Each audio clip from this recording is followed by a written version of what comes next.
რომელი ეროვნული ხელისუფლება, რომელი დასახურდიაც რო დაღუპეს, თავიანთ მანდატებს რო გადააყოლეს ქვეყანა, სამოქალაქოები რო გააჭაღეს, რო გასკდნენ, გამოსკდნენ და დღემდე რო დატანტალებენ, აგერ ეროვნული ხელისუფლება ბიძინა გეორგობიანი, ნაძირალე, ახლა ნეიტრალურ საქართველოში და ივანიშვილის ემსახურება. ეროვნული ხელისუფლებაა ის, რა ქვია, აფსნაძე, ორის მსგავსი რო ჩამოიყვანა გამსახურდია სამეგრელოს წლებში მიატოვა, თმა გადაიღება, გაიპარა, წავიდა მოსკოვში, არყის ბიზნესი დაიწყო. რა ეროვნული ხელისუფლებაზე მელაპარაკებთ? ეროვნული ხელისუფლება ვართ ჩვენ, აი ეს ხალხი. ვინც მდგავართ და საქართველოს ვიცავ და დაანებეთ თავიანთ რაღაცა კანონიერი ხელისუფლების ადგენას და სისურველეებს. იმ კანონიერი ხელისუფლებას ჰქონდა მიცემული მანდატი ხალხის და დააქცია ყველამ და ვერ მართა. რა გინდათ ახლა? რა გინდათ თქვენ მიცვალებელების ამოთხრა გინდათ საფლავიდან?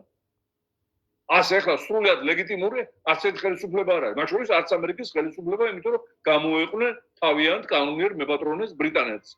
ბრიტანეთის სამეფოს გამოეყვნენ, სეპარატისტობა დაიწყეს, აჯანყდნენ და რეალურად ახლა ბრიტანელების გაგებით თლად კანონიერები არ არის. თუ არ ჩავთვლით იმასაც, რომ არც ბრიტანეთის იურისდიქცია იყო კანონიერი ამერიკაში ინდიელების საკუთრება იყო, იროკეზების, შეროკების და ასე შემდეგ. ხო, და არ გვინდა ეს დემაგოგია რა, მივხედოთ ქვეყანას აი ახლა. ისევ ძალაუფლებისთვის ნუ იბრძვით. თქვენ დააქციეთ ქვეყანა და ის გამსახურდიად შეიცილეთ. ეს კარგად გაიგე და აღიქვით. იმიტომ ვიყავით არაპროფესიონალები, უპრინციპები და ნახევარი აგენტურა გყავდათ შენ. ხოდა ის აგენტურა შეჯდა მე ტანკებზე, ტიტოვანის და სიგუას სახი და მოუღეს ბოლოს საქართველოს.